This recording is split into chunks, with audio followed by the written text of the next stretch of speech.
Caleb smile करते हुए जसविंदर के पास जा रहा था। जसविंदर कैलिब को अपनी तरफ आता देख कंफ्यूज था। वो समझ नहीं पा रहा था कि वो खुश हो या दुखी। कैलिब स्माइल करते हुए जसविंदर के पास खड़ा हुआ और फोन उसे दे दिया।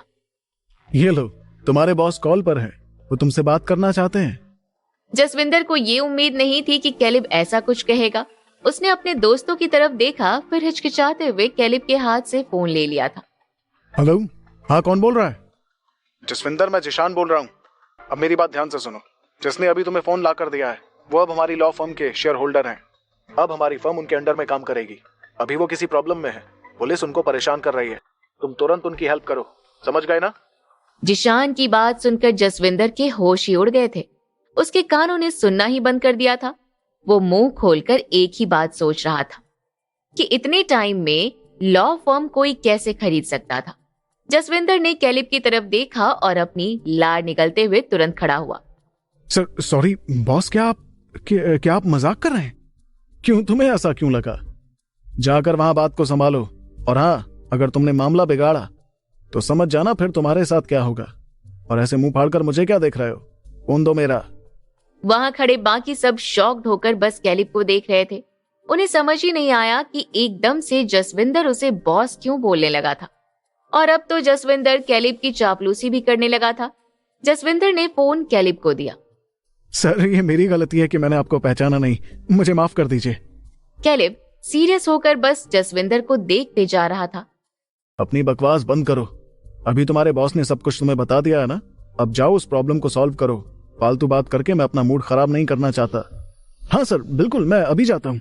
जसविंदर ने हड़बड़ी में अपने सिर से आते पसीने की बूंद पोंछी और जल्दी से आगे बढ़ा। उसने आरव की तरफ देखा और खुद को बहुत ही छोटा महसूस कर रहा था। हेलो ऑफिसर, क्या हो गया? मैं इन लोगों का लॉयर हूँ। आपको जो भी बात करनी है आप मुझसे करिए। मेल पुलिस ऑफिसर ने पहले जसविंदर को ऊपर से नीचे तक देखा। क्या आप सच में इनके लॉयर हैं? ये बहुत ही अजीब लग रहा है।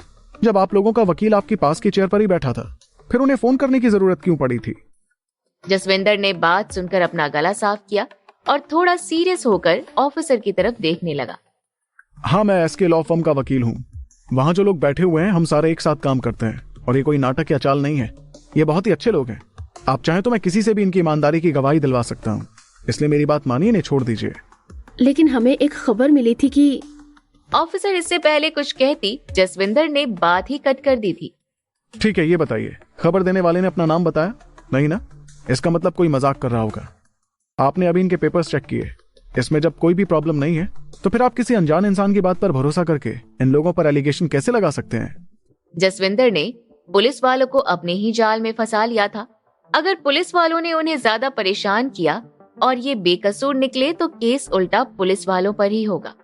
जसविंदर की बात सुनकर दोनों ऑफिसर थोड़ा शांत हो गए थे और जसविंदर मन ही मन खुद को कोस रहा था कि उसने खुद के पैरों पर ही कुल्हाड़ी मार ली थी। वो किसी सर्कस के जोकर की तरह लग रहा था। जसविंदर अंदर ही अंदर डर गया था। सिर्फ एक फोन कॉल पर पूरी लॉ फर्म खरीदना किसी के लिए मुमकिन नहीं होता, लेकिन आरव के लिए आसान था। यहाँ जसविंदर डरा हुआ था और दोनों पुलिस वालों को पुलिस स्टेशन से ऑर्डर मिले थे कि इनकी पूरी जांच करनी थी। हालांकि इनके पास ऐसा कुछ भी नहीं मिला था जिससे पुलिस को इन पर शक हो, और उनका वकील भी उनके साथ ही था। वो दोनों नहीं चाहते थे कि फालतू की बात आगे बढ़े। मेल ऑफिसर ने एक बार सबकी तरफ देखा, फिर अपने पास रखा वॉकी टॉकी निकाला और पुलिस स्टेशन में इन्फॉर्म करने लगा। हमने यहाँ रॉयल होटल के सामने वाले प्लेस की जांच कर ली है। ये लोग फुल क्लियर हैं, कोई भी प्रॉब्लम नहीं है। हो सकता है कि वो फोन कॉल मजाक था।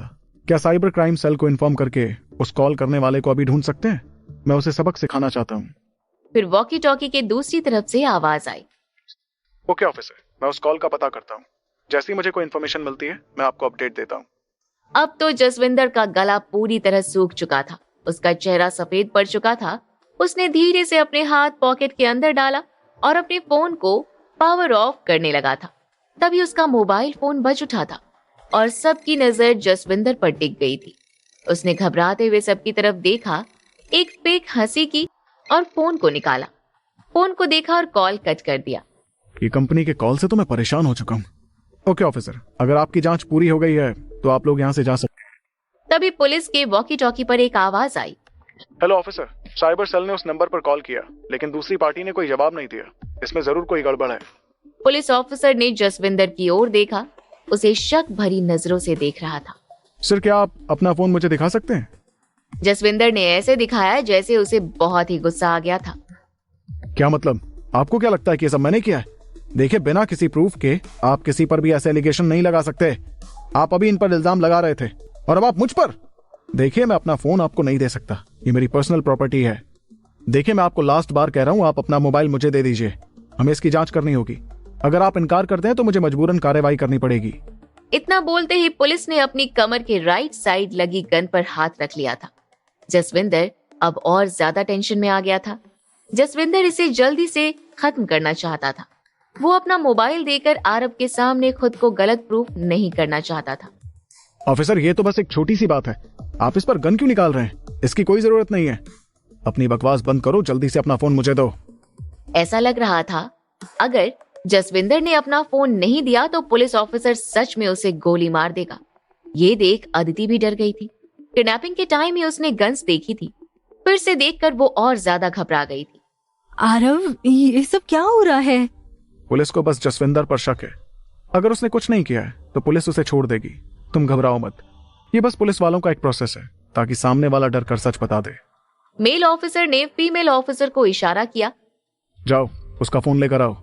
फीमेल ऑफिसर आगे बढ़ी और जसविंदर के हाथ से उसका फोन ले लिया और मेल ऑफिसर को दे दिया था। जैसे ही मेल ऑफिसर ने फोन ओपन कर कॉल हिस्ट्री चेक की, उसमें साइबर पुलिस से आए कॉल का मिस्ड कॉल था। उसने तुरंत जसविंदर की तरफ देखा। तुम्हारे कॉल रिकॉर्ड में साइबर पुलिस स्टेशन का नंबर है। क्या आपने रिपोर्ट की थी इनकी?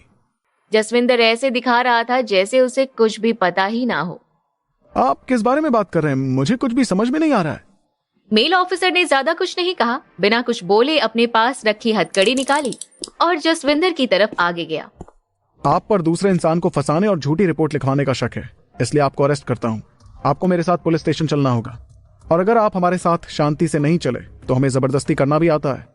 जसविंदर पुलिस की धमकी से डर गया था। दोनों पुलिस वाले जसविंदर को अपने साथ लेकर जाने लगे। वहां खड़े जसविंदर के सारे दोस्त ये सब देख रहे थे। जसविंदर ने देखा उसे अब कोई नहीं बचा सकता सिवाय आरव के। वो जल्दी से आरव के करीब गया और हाथ जोड़कर उससे माफी मांगने लगा था। प्लीज मुझे बचा लो। तुम्हें बचाऊं, लेकिन मैं कैसे बचा सकता हूं? मैं तो यहाँ का हूं भी नहीं। जसविंदर समझ गया कि उसने आरव और अदिति के साथ बहुत बुरा करने का सोचा था, इसलिए आरव ऐसा बोल रहा था। उसे अपनी गलतियां दिखाई दे रही। प्लीज मुझे माफ कर दो, सब कुछ मेरी गलती थी। प्लीज मुझे बचा लो। वो आरव को पुलिस स्टेशन भेजना चाहता था। अब वो खुद पुलिस के साथ स्टेशन जा रहा था।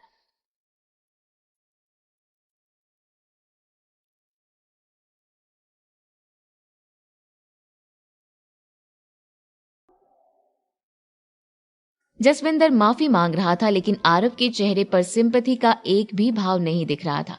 तुमने आज जो किया वो माफ करने लायक नहीं है। तुम आज सिर्फ पुलिस स्टेशन नहीं जाओगे, आज तुम्हारे हाथ से तुम्हारी नौकरी भी जाएगी। ये सुनते ही जसविंदर शॉक्ड होकर आरव को बस देख रहा था। उसके हाथ पैर जैसे अकड़ गए थे। इतने साल उसने अपनी इमेज बनाने में लगाए थे। आज एक दिन में ही उसकी इमेज और नौकरी सब चली गई थी। वो जानता था आरव जैसा पावरफुल इंसान के साथ वो कुछ भी नहीं कर सकता। बड़बड़ाते हुए उसकी आवाज तेज हो गई थी। मैं तुम्हें छोड़ूंगा नहीं आरव। मैं तुम्हें और तुम्हारे परिवार को बददुआ दूंगा। तुमने मेरा सब छीन लिया। जसविंदर चिल्लाता रहा था और पुलिस ऑफिसर उसे हथकड़ी लगाकर रेस्टोरेंट के बाहर लेकर जा रहे थे। जसविंदर तो पुलिस स्टेशन पहुंच चुका था, लेकिन उसके दोस्त अभी भी वहीं रेस्टोरेंट में ही थे। वो लोग ये सब कुछ देखकर शॉक्ड थे। जसविंदर ने उनसे कहा था वो एक शो दिखाने वाला था, लेकिन उन्हें नहीं पता था उस शो में मेन लीड जसविंदर ही कर रहा था। वहां बैठे उसके दोस्त ये समझ नहीं पा रहे थे कि वो वहां रुककर लंच खाए या वहां से चले जाए। वहीं आरव उसको जाता हुआ देख रहा था, फिर अपनी चेयर पर आराम से बैठ गया। जो इंसान बुरा होता है उसके साथ ऐसा ही होना चाहिए। इतना सब कुछ हुआ, लेकिन अमीश ने कुछ भी नहीं कहा था। उन्हें खड़े होकर पुलिस वालों से बात करना भी टाइम वेस्ट ही लग रहा था। आरव की बात सुनकर उन्होंने आरव की तरफ देखा। देखो आरव, टूटे घड़े को कितना भी जोड़ लो, उसमें से पानी हमेशा टपकता रहेगा। उसी तरह बुरे इंसान को तुम जितनी बार सुधारने की कोशिश करो, बाद में तुम पर हमला जरूर करेगा।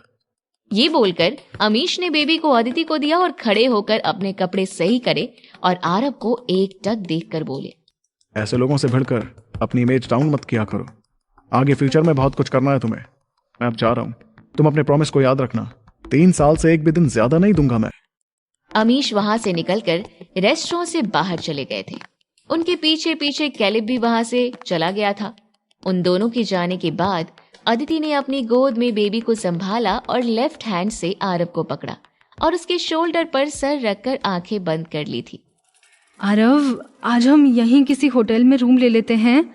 आज रात अच्छे से रिलैक्स करते हैं और फिर कल सुबह घर के लिए निकलेंगे।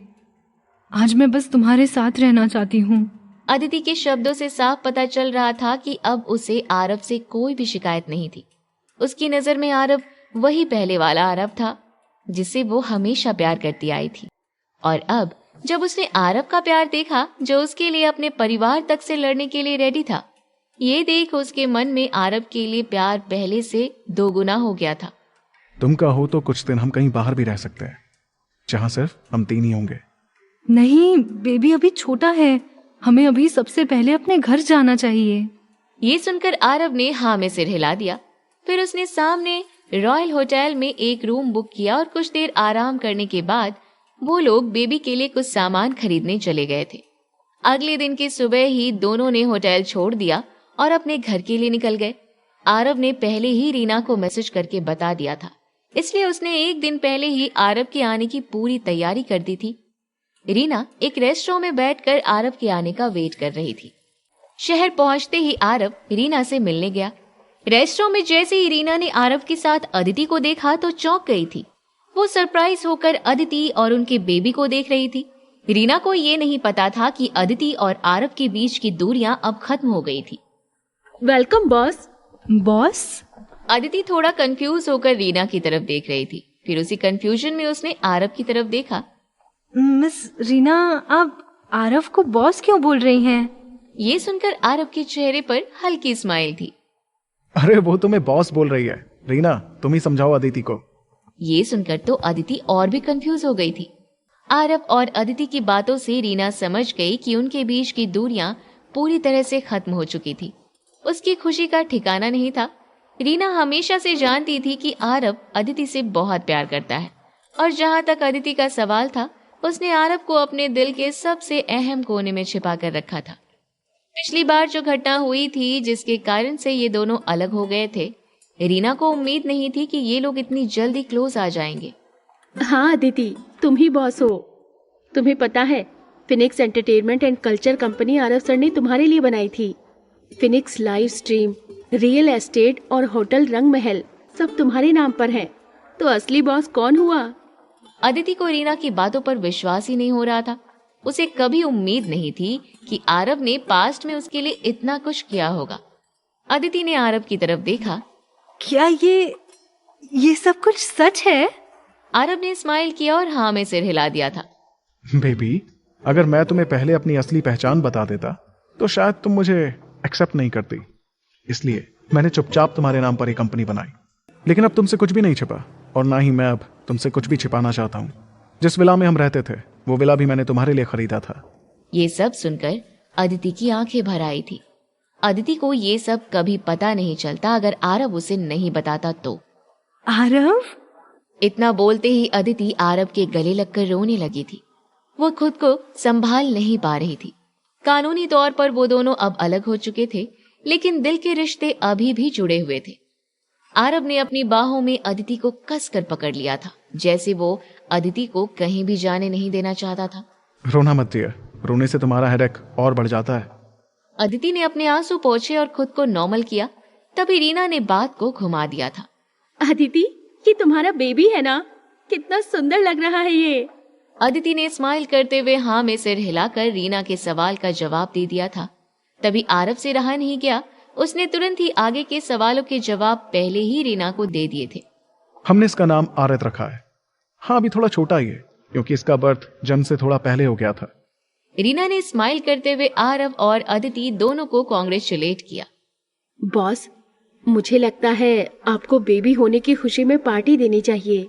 मैं अपने एम्प्लॉय को बता दूंगी, फिर हम मिलकर पार्टी करेंगे। तुमने सही कहा, मुझे एक पार्टी ऑर्गेनाइज करनी चाहिए, लेकिन अभी मैं कुछ दिन वेट करना चाहता हूँ। जब बेबी थोड़ा और बड़ा और हेल्दी हो जाएगा तब पार्टी करेंगे। अभी तो बेबी को अदिति के फादर के घर लेकर जा रहे हैं। अदिति काफी समय से लापता थी, तो उसके घर वालों को भी टेंशन हो रही होगी। ओके सर, चलिए मैं भी आप लोगों के साथ चलती हूँ।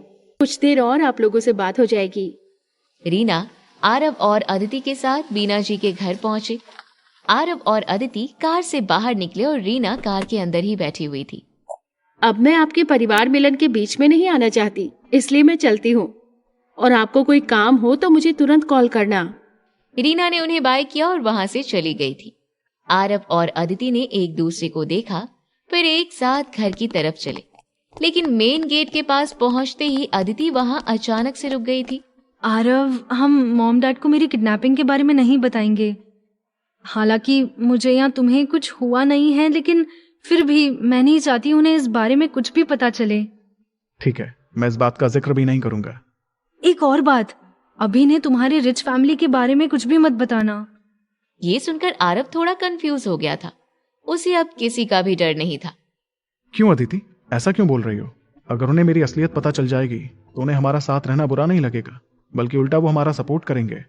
हाँ, हो सकता है कि वो तुम पर विश्वास कर लें और हमारे रिश्ते के लिए मान जाए, लेकिन आरव ये मत भूलो, तुम्हारे और तुम्हारे डैड के बीच में एक समझौता हुआ है। उस डील के पूरा हो जाने के बाद इस बारे में हम बात करेंगे। और इसके अलावा मैं ये नहीं चाहती कि हमारे रिश्ते के बीच पैसे, प्रॉफिट या दिखावे जैसी चीजें आए। आरव कुछ कहने वाला था, तभी एक कार आकर गेट के सामने रुकी, जिसमें से राकेश जी और बीना जी बाहर निकले। बीना जी ने जैसे ही अदिति को देखा, वो भागते हुए उसके पास आई और वहीं आरव को देखकर उन्होंने उसे जोर का धक्का दे दिया था। मेरी बेटी से दूर रहो तुम।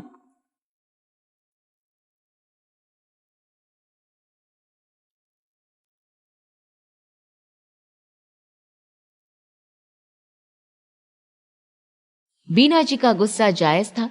जब विहान ने अदिति का किडनैप किया था, तब आरव ने बीना जी और राकेश जी से कहा था कि वो अदिति को अपने साथ लेकर गया था, जिस कारण बीना जी की नफरत और बढ़ गई थी।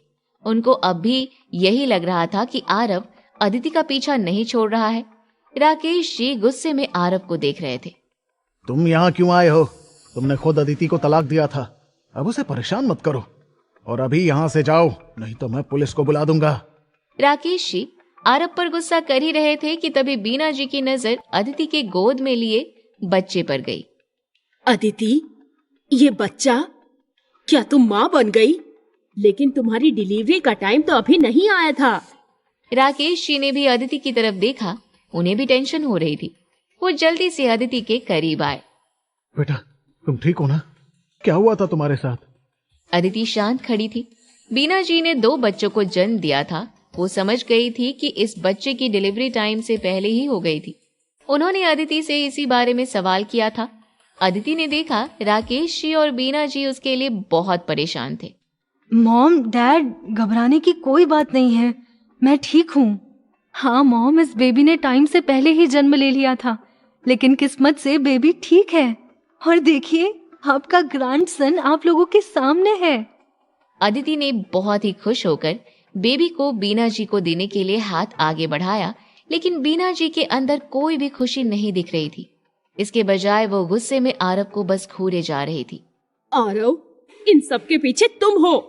एक फीमेल के लिए टाइम से पहले बच्चा पैदा कराना, जानते हो ये कितना खतरनाक हो सकता था। अगर कुछ गलत हो जाता तो मेरी बच्ची की जान चली जाती। तुमने मेरी बेटी का किडनैप किया और उसे जल्दी बेबी पैदा करने के लिए उकसाया। मैं तुम्हें नहीं छोड़ूंगी। बीना जी ने उसी गुस्से वाली आंखों से राकेश जी की तरफ देखा। आपकी बेटी का इसने किडनैप किया और मारने की कोशिश भी की, फिर भी आप यहाँ शांत खड़े हैं। आरव, मैं तुम्हें जान से मार दूंगा, कमीने हो तुम। गुस्से में राकेश जी ने आरव की कॉलर पकड़ी और जोर से उसे धक्का दे दिया। आरव ने एक शब्द भी नहीं कहा था। राकेश जी ने धक्का दिया तो आरव दूर जा गिरा था। गिरने से जमीन पर लकड़ी का टुकड़ा उसके हाथ में घुस गया और हाथ से खून आने लगा था। अदिति ने जैसे ही ये देखा, वो आरव को बचाने के लिए तुरंत आगे बढ़ी। वो राकेश जी और आरव के बीच में जाकर खड़ी हो गई थी। डैड, आप ये क्या कर रहे हैं? अदिति ने राकेश जी को रोका और आरव को उठाने के लिए उसकी तरफ हाथ बढ़ाया। उसके हाथ से खून तेजी से बाहर निकल रहा था। आरव, तुम ठीक हो ना? ये क्या, तुम्हारे हाथ से तो बहुत खून बह रहा है। बीना जी को ये देखकर बहुत गुस्सा आ रहा था कि अदिति अभी भी आरव को सेव करने में लगी थी। तुम पागल हो गई हो क्या अदिति? क्या तुम भूल गई इसका और उस कियारा का चक्कर चल रहा था और किस तरह इसने तुम्हें धोखा दिया था? ये तो तुम्हें तलाक देने के बाद ही गायब हो गया था, तब इसे तुम्हारी याद नहीं आई? आज तुम्हारे बच्चे का जन्म टाइम से पहले हुआ, वो भी इसकी ही वजह से। तुम्हारे डैड ने बिल्कुल सही किया। बीना जी गुस्से में आरव को बोली जा रही थी। आरव ने चुपचाप अपनी पॉकेट से रुमाल निकाला और हाथ में बांध लिया। फिर बीना जी की तरफ देखकर धीमी आवाज में उसने मॉम कहा, लेकिन ये शब्द बीना जी के कानों में चुभ रहे थे। चुप रहो, मैं तुम्हारी मॉम नहीं हूँ। तुम्हारे और अदिति के तलाक के बाद तुम्हारा इस घर से कोई लेना देना नहीं है और कोई रिश्ता नहीं रखना चाहता तुमसे। आरव अभी भी बिल्कुल शांत था। वो गुस्सा नहीं करना चाहता था। वो किसी तरह बस अभी बात को संभालना चाहता था। ठीक है, मैं आपको अंकल और आंटी कहूंगा। आपने बिल्कुल सही कहा, ये बेबी मेरे कारण दुनिया में टाइम से पहले आया। आप लोगों का गुस्सा बिल्कुल सही है। सुनो, हमें तुम्हारी ये फालतू की बातें नहीं सुननी। तुम अभी हमारे घर से चले जाओ। अभी तो मैं तुम्हें छोड़ रहा हूं। अगर फ्यूचर में तुम मेरी बेटी के आसपास भी दिखे तो मुझसे बुरा कोई नहीं होगा। आरव अभी भी बात को संभालने की कोशिश कर रहा था। उसने अदिति की तरफ देखा। देखिए, अदिति की गोद में जो बेबी है वो हम दोनों का है। भले ही हम दोनों का तलाक हो गया है, लेकिन अगर आप लोग चाहते हैं कि अदिति की लाइफ में सब कुछ ठीक हो जाए तो मेरे पास एक रास्ता है। राकेश जी और बीना जी दोनों चौंक कर आरव की तरफ देख रहे थे। रास्ता? क्या मतलब है तुम्हारा? मैं अदिति से बहुत प्यार करता हूँ, पहले भी करता था और आगे भी करूंगा। इसलिए मैं अदिति से दोबारा शादी करना चाहता हूँ, जिससे हमारे बच्चे को एक पूरी फैमिली का प्यार मिल सके, ना कि अधूरे माँ बाप का। बीना जी ने जैसे ही ये सुना, उनका गुस्सा तो और ज्यादा बढ़ गया था और तेज तेज हंसने लगी थी। लगता है तलाक के बाद तुम पागल हो गए हो, लेकिन मैं नहीं हुई जो फिर से अपनी बेटी की शादी तुम्हारे जैसे गंवार से करा दूं। ये तुम सपने में भी मत सोचना। बड़ी मुश्किल से तो तुमसे पीछा छूटा है। एक बात ध्यान से सुन लो, अदिति को तुम्हारी कोई जरूरत नहीं है। बीना जी ने आरव की बहुत इंसल्ट की, क्योंकि वो ना ही पहले आरव को पसंद करती, ना ही अब। वो तो अदिति के लिए कहीं दूसरे अच्छे घर का रिश्ता भी ढूंढ रही थी। तुम बच्चे की चिंता मत करो, मैं अपनी बेटी की शादी अच्छी जगह करूंगी और उसके बच्चे के लिए नया डैड भी ढूंढ लूंगी। राकेश जी ने आरव की तरफ एक उंगली की और बाहर का रास्ता दिखा दिया। वो रहा गेट, चुपचाप बिना कुछ बोले यहाँ से चले जाओ, नहीं तो बाद में मत कहना कि मैंने तुम्हारी इंसल्ट कर दी। इतनी तेज आवाज में बीना जी और राकेश जी आरव पर गुस्सा कर रहे थे कि उनकी आवाज से डरकर आरित रोने लगा था। अदिति तुरंत आरित को शांत करने में लग गई थी और सबको शांत रहने का इशारा किया। आरव, मुझे लगता है तुम अभी चले जाओ। मैं मॉम डैड को समझाऊंगी, फिर तुम बाद में वापस आ जाना। आरव अदिति की बात सुन रहा था, लेकिन उसके अंदर बीना जी की बातें घूम रही थी। जिस तरफ दूसरी शादी और न्यू डैड की बात बीना जी ने कही थी, वो आरव को बुरी तरह लगी थी। वो बीना जी के करीब आया। आंटी अंकल, मैं आप दोनों को बता देना चाहता हूँ कि मैं अदिति को नहीं छोड़ूंगा। और एक बात, ये बच्चा मेरा और अदिति का है और कानूनी तौर पर मुझे अपने बच्चे से मिलने का हक है और कोई भी मुझे रोक नहीं सकता। तुम हमसे कानून की बात कर रहे हो? अगर दम है तो मेरे पंच से बात करो। अदिति ने जल्दी से राकेश जी को हाथ पकड़कर आरव को मारने से उन्हें रोक दिया था और आरव को घूर कर देख रही थी। आरव, तुम यहाँ से जल्दी जाओ अभी। मैं तुम्हारी बात समझ गई आरव, मैं किसी और से शादी नहीं करूंगी बस। अदिति की बात सुनकर आरव का गुस्सा थोड़ा कम हो गया था। आरव जानता था कि राकेश जी और बीना जी ये सब अदिति के लिए कर रहे थे। एक माँ बाप अपने बच्चे के लिए कुछ भी करने के लिए तैयार हो जाते हैं, वही ये लोग कर रहे थे। ठीक है अदिति, मैं अभी जा रहा हूँ। आरव उदास होकर वहां से जा रहा था, तभी पीछे से बीना जी ने तेज आवाज में चिल्ला कर कहा, हाँ जाओ, जितनी दूर जा सकते हो जाओ और फिर कभी लौट कर मत आना। अदिति ने तुरंत बीना जी को शांत होने के लिए कहा और उन्हें घर के अंदर लेकर चली गई थी, क्योंकि वो नहीं चाहती थी कि आसपास के लोग ये सब देखकर उसके परिवार पर हंसे। वो बीना जी का हाथ पकड़कर अंदर ले जा रही थी, जिससे बीना जी को और गुस्सा आने लगा। तुम तो चुप ही रहो, इतने टाइम से तुम गायब हो और एक बार भी कॉल करने की नहीं सोची तुमने। ठीक है, जो बात करनी है अंदर चलकर करो। ये लोग घर के अंदर आ गए थे। घर के अंदर आते ही अदिति बच्चे को शांत करने के लिए बेडरूम में चली गई थी। वहीं राकेश जी और बीना जी अपने बेडरूम में बैठकर धीमी आवाज में बातें करने लगे थे। अदिति को देखकर मुझे लगता है कि वो आरव के साथ फिर से रहना चाहती है। हमें उसकी सोच को बदलना होगा।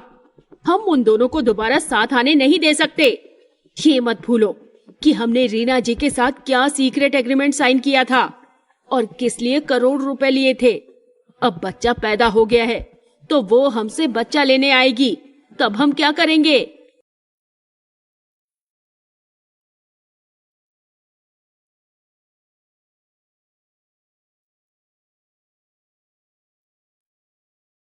ये दोनों चाहते थे कि अदिति इस बच्चे को जन्म न दे, लेकिन अदिति नहीं मानी और उसके बाद रीना ने आकर बीना जी के सामने एक डील रखी जिसके हिसाब से वो बच्चे के पैदा होते ही अदिति से दूर ले जाने वाली थी। बीना जी को अब उस पैसे की चिंता हो रही थी जो रीना ने उन्हें दिए थे। वो दोनों बेडरूम में बैठकर आगे क्या करना चाहिए इस बारे में सोच रहे थे। राकेश जी टेंशन में यहाँ वहां घूम रहे थे। क्या हमें अदिति के बच्चे को बदल देना चाहिए? लेकिन कहीं हम अदिति के साथ कुछ गलत तो नहीं कर रहे हैं ना? और अब तो उसने अपने बच्चे को देख लिया है, हम ये भी नहीं कह सकते हैं कि उसका बच्चा मर गया है। हमें कोई न कोई रास्ता तो निकालना ही होगा। मैं सोच रहा था कि हमें रीना को उसके पैसे वापस कर देने चाहिए। राकेश जी की बात सुनते ही बीना जी चौंक कर खड़ी हो गई। क्या पैसे वापस कर दें? अरे धीरे बोलो, कहीं अदिति ने सुन लिया तो प्रॉब्लम हो जाएगी। और इस बारे में तुम्हें पहले से सोच कर रखना चाहिए था। तुम्हें क्या लगता है ये सब जानने के बाद रीना क्या करेगी?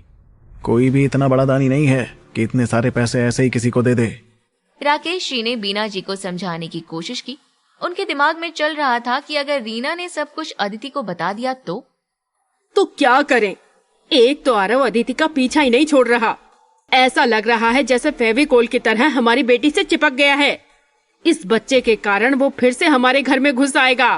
अगर ये बच्चा ना होता तो आरव के पास अदिति को परेशान करने का कोई दूसरा कारण भी नहीं होता और बड़ी आसानी से उन दोनों का रिश्ता भी खत्म हो जाता। और हम बड़े आराम से अदिति की शादी किसी अमीर इंसान से करवा देते। दोनों के चेहरे मुरझाए फूल की तरह दिख रहे थे, जैसे उनके सारे सपने टूट गए हो। राकेश जी हमेशा बीना जी की कही बातों को मानते थे, जैसे उनकी कोई राय ही ना हो। बीना जी की बात सुनकर वो सोचने लगे। तुम सही कह रही हो, लेकिन हमें कोई ना कोई रास्ता तो निकालना ही होगा। ठीक है, हम रीना से एक मीटिंग फिक्स करते हैं।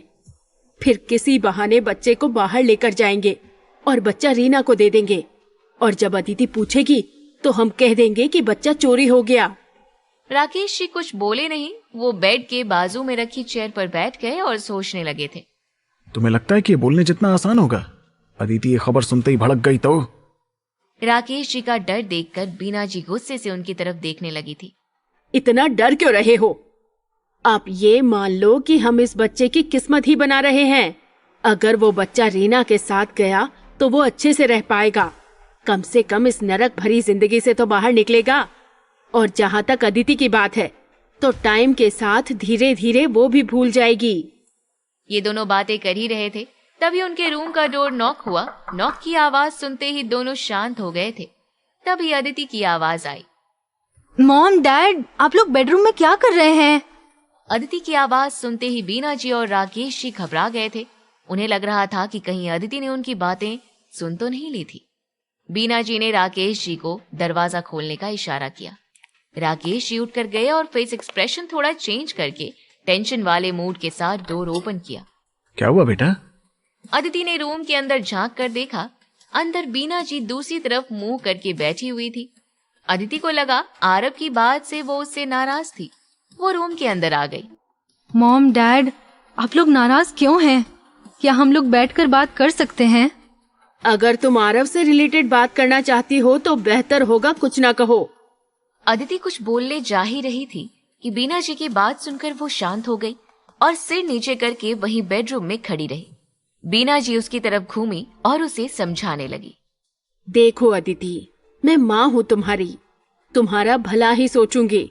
उस आरव ने तुम्हें एक बार धोखा दिया है, वो अगली बार भी देगा और बार बार देगा। तुम उसके जाल में दोबारा मत फंसना। ना ही मैं कभी इस रिश्ते के लिए तैयार थी और ना ही तुम्हारे डैड। इतना बोलकर बीना जी शांत हो गई थी। वहां कुछ देर तक सन्नाटा था। अदिति वहां महसूस कर पा रही थी कि वो दोनों के अंदर आरव को लेकर कितनी ज्यादा नेगेटिव फीलिंग भरी हुई थी। वो समझ गई थी कि आरव ने कितना भी अच्छा किया हो, लेकिन इनके लिए वो हमेशा एक निकम्मा, नकारा ही रहेगा। मॉम, आपने कुछ ही शब्दों में आरव के बारे में बहुत कुछ बोल दिया। मैं आरव के बारे में बात नहीं करूंगी, लेकिन क्या मैं आपके ग्रैंडसन के बारे में बात कर सकती हूँ? मुझे बेबी के लिए बहुत सारा सामान खरीदना है। जल्दी जल्दी में बहुत कुछ खरीद नहीं पाई थी। डैड, क्या आप मुझे मार्केट ले जा सकते हैं? बीना जी को लग रहा था कोई बड़ी बात होने वाली थी, लेकिन ये तो बहुत ही छोटी सी बात थी। हाँ हाँ, क्यों नहीं, तुम्हारे डैड जरूर जाएंगे। आप अदिति के साथ मार्केट चले जाइए, मैं बेबी का ध्यान रखती हूँ।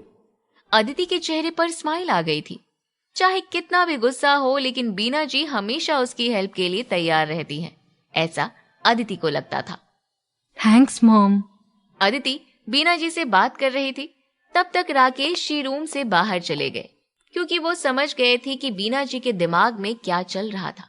उनकी हिम्मत नहीं थी कि वो वहां बैठकर अदिति का सामना कर पाए। वो बिना कुछ बोले उठकर रूम से बाहर चले गए थे और बीना जी अदिति से बात करते करते उसके रूम तक चली गई थी। फिर अदिति तैयार हुई, अपना बैग लिया और राकेश जी के साथ घर से बाहर चली गई थी। बीना जी अदिति के रूम में बेबी को सोते हुए देख रही थी। उनके चेहरे पर धीरे धीरे गुस्सा और नफरत दिखने लगी थी।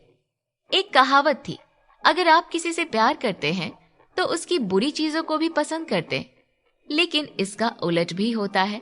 अगर आप किसी से नफरत करते हैं तो उससे जुड़ी अच्छी चीज भी आपको पसंद नहीं आती। यही बीना जी के साथ था। उस बच्चे का बाप आरव था, जिसे बीना जी बिल्कुल पसंद नहीं करती थी। इसलिए उस बेबी को देखकर उनके चेहरे पर वही भाव दिख रहे थे जो आरव के लिए आते थे। उस बच्चे को देखते हुए बीना जी ने अपना फोन निकाला और रीना को कॉल किया। हेलो रीना जी, मैं अदिति की मॉम बोल रही हूँ। ओह बीना जी, जी बोलिए। इस दौरान रीना अपनी कार से अपनी कंपनी में वापस जा रही थी। बीना जी ने बच्चे की तरफ देखा। आपको वो सीक्रेट एग्रीमेंट याद है जो हमने साइन किया था? Secret agreement? दिमाग पर जोर देने के बाद उसे याद आया कि आरव ने अदिति के बेबी की सेफ्टी के लिए बीना जी के साथ वो एग्रीमेंट साइन करवाने को कहा था। हाँ, मुझे याद है। जी बोलिए, क्या हुआ? बात ये है कि अदिति का एक एक्सीडेंट हो गया था, इसलिए उसे समय से पहले डिलीवरी करनी पड़ी। लेकिन आप चिंता मत करिए, बेबी हेल्दी है। मैं ये जानना चाहती थी कि क्या आप अभी भी बच्चे को लेना चाहती हैं? ये सुनते ही रीना ने कार ड्राइव करते हुए अचानक ब्रेक लगा दिए थे और वहीं रोड के साइड में रुककर सोचने लगी थी। उसके चेहरे पर टेंशन दिख रही थी। उसके अंदर एक सवाल घूमने लगा। आरव और अदिति अब एक हो चुके हैं, तो फिर बीना जी बच्चे को बेचने की कोशिश क्यों कर रही है? कहीं ऐसा तो नहीं बीना जी और राकेश जी ने अभी भी बॉस को माफ नहीं किया? तभी उसे याद आया कि बीना जी अभी भी फोन पर ही थी। जी, मुझे ये बच्चा चाहिए। ये सवाल तो मैं आपसे पूछना चाहती हूँ कि क्या आप मुझे ये बच्चा अभी भी देना चाहती हैं? ये सुनते ही बीना जी के चेहरे पर हल्की स्माइल आ गई थी। नहीं, अभी नहीं। आप कुछ दिन इंतजार करिए। हम एक टाइम और प्लेस डिसाइड करते हैं जहाँ मैं आपके लिए बच्चा लेकर आऊंगी।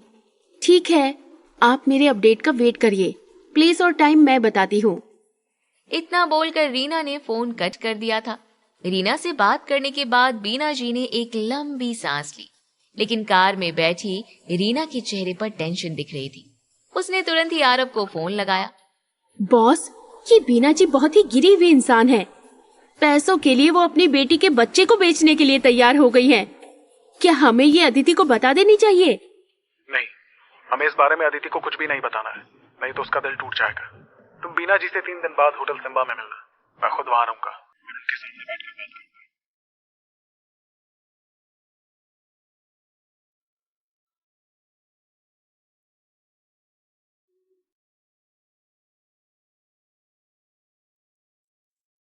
यहाँ आरव रीना से बात कर रहा था, वहीं दूसरी तरफ बीना जी खुश हो रही थी। उन्होंने तुरंत राकेश जी को कॉल किया। हेलो, मेरी बात ध्यान से सुनिए।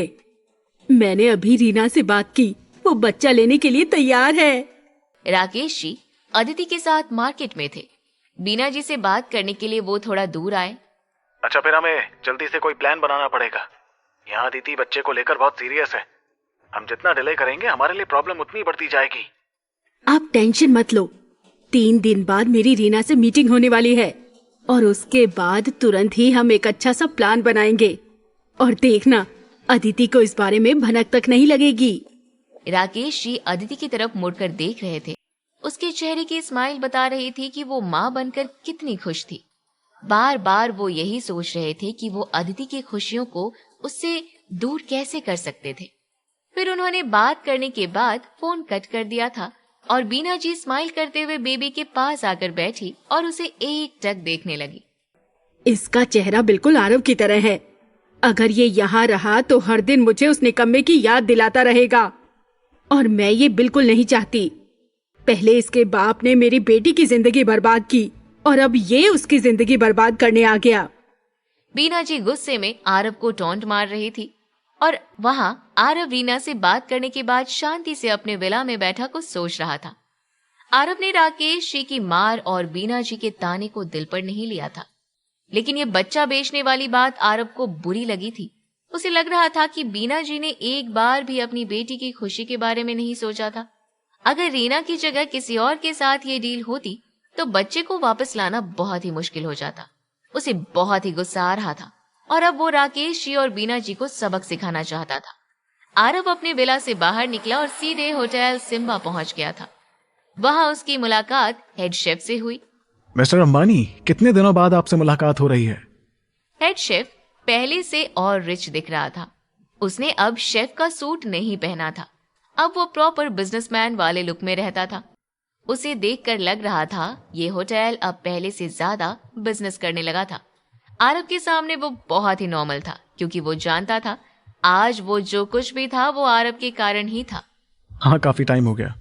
बिजनेस के कारण कुछ टाइम बाहर रहना पड़ा। आप कैसे? ये क्या, आज आप इस ड्रेस में?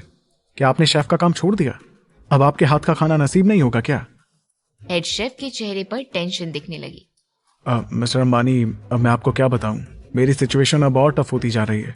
मुझे लगा था कि जब आपने मुझे जनरल मैनेजर बनाया उसके बाद हर कोई होटल का ध्यान रखेगा और मुझे सिर्फ किचन का काम देखना होगा, लेकिन उसके बाद होटल में छोटी छोटी प्रॉब्लम आना शुरू हो गई और वो प्रॉब्लम कब बड़ी हो गई पता ही नहीं चला।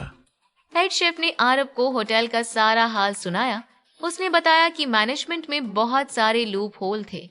हेड शेफ ने बात संभालने की कोशिश की लेकिन वो संभाल नहीं पा रहा था। तब उसे समझ में आया कि उसे शेफ का काम छोड़कर मैनेजमेंट की तरफ ध्यान देना चाहिए। आरव को सारी बातें समझ में आ गई थी। इसका मतलब मैंने सही कहा। अब मुझे कभी भी इतने बड़े शेफ के हाथों से बना खाना खाने को नहीं मिलेगा। अरे नहीं, ऐसा नहीं है। अगर कोई गेस्ट खाना चाहता है तो उसे अपॉइंटमेंट लेनी होगी और अगर आप खाना चाहते हैं तो मैं अभी बना देता हूँ।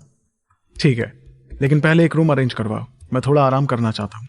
फिर रात को आप अपनी पसंद की डिश बनाकर मेरे रूम में भेज देना। ओके मिस्टर अंबानी, मैं अभी रूम अरेंज करता हूँ।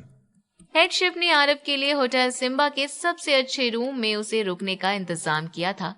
अपने रूम में पहुंचने के बाद आरव बेड पर लेट गया था और उसने सबसे पहले तृप्ति को कॉल किया था। हेलो मिस तृप्ति, मैं आरव बोल रहा हूँ। हेलो मिस्टर आरव, क्या बात है? आप तो बॉस होने का पूरा मजा ले रहे हैं। इतना टाइम लग गया आपको कॉल करने में। मुझे तो लगा आप भूल गए कि तृप्ति बंसल आपका काम संभाल रही है। तृप्ति की आवाज में थोड़ी नाराजगी थी। बैंक की ओपनिंग के बाद आरव कश्मीर से चला आया था और अदिति के साथ टाइम स्पेंड कर रहा था। इस दौरान तृप्ति ही उसका सारा काम हैंडल कर रही थी। आरव बाहर मजे कर रहा था और तृप्ति मेहनत कर रही थी, तो उससे गुस्सा क्यों ना आता।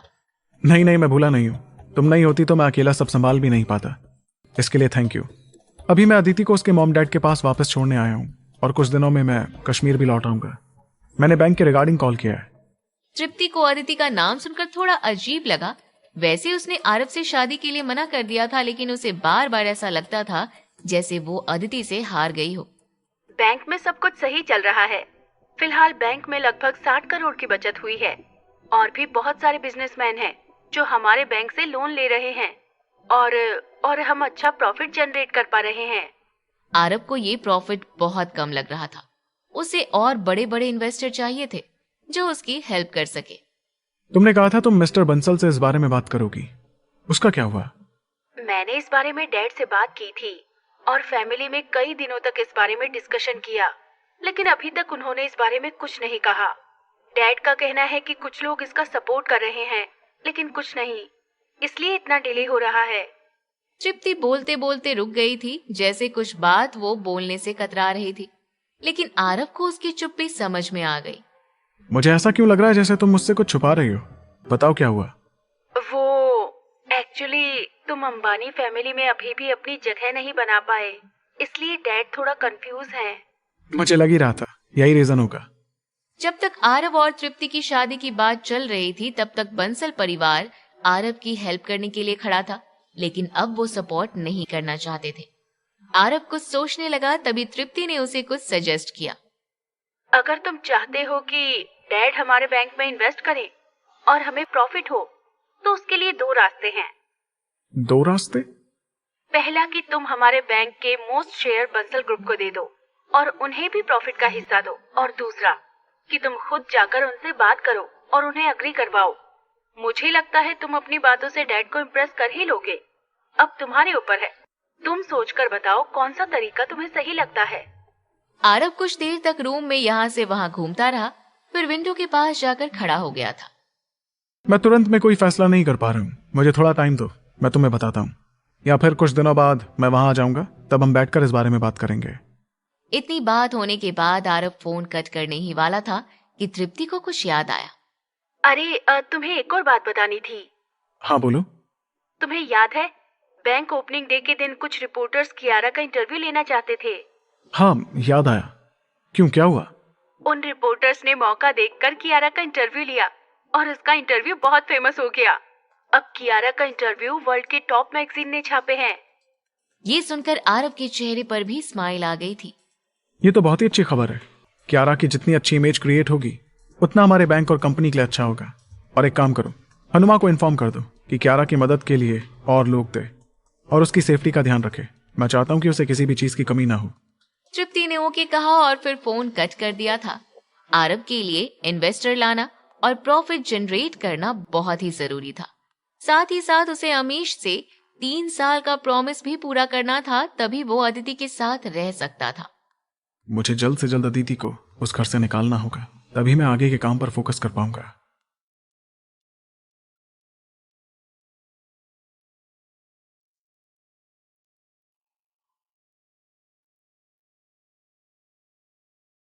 तीन दिन बहुत जल्दी बीत गए थे। रीना ने बीना जी को मिलने के लिए होटल सिम्बा में बुला लिया था। बीना जी के पहुंचने से पहले ही रीना वहां पहुंच चुकी थी और आरव से मिली। आरव ने मीटिंग के लिए एक रूम डिसाइड किया था। उसने सब पहले से ही सेट करके रखा था और वो एक प्राइवेट रूम में बैठकर बीना जी और राकेश जी का इंतजार कर रहा था। उस प्राइवेट रूम में टीवी था जो लाइव रिकॉर्डिंग कर रहा था। उस रूम की जहां रीना बीना जी से मिलने वाली थी। रीना उस रूम में जाकर बैठ गई थी।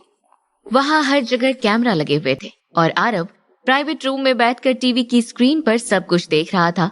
तभी कुछ देर बाद बीना जी और राकेश जी बच्चे के साथ होटल के उसी रूम में पहुंचे और डोर नॉक किया। तभी अंदर से आवाज आई, हाँ अंदर आ जाइए। राकेश जी ने दरवाजा खोला। उन्होंने देखा रीना अकेली बैठी हुई थी। फिर बीना जी बेबी को गोद में लिए अंदर आए। वो दोनों ऐसे चुपके से अंदर आए जैसे कुछ गलत कर रहे हो। आप लोग बिल्कुल टाइम पर पहुंचे हैं। रीना जी खड़े होकर बीना जी के गोद में आरव और अदिति के बेबी को देख रही थी। ये अदिति का बेबी है? बीना जी ने स्माइल करते हुए हाँ में सिर हिला दिया था और राकेश जी उसके पास शांत खड़े थे। जी, ये अदिति और आरव का ही बच्चा है। ये बेबी बॉय है और हम इसे चुपके से लेकर आए हैं।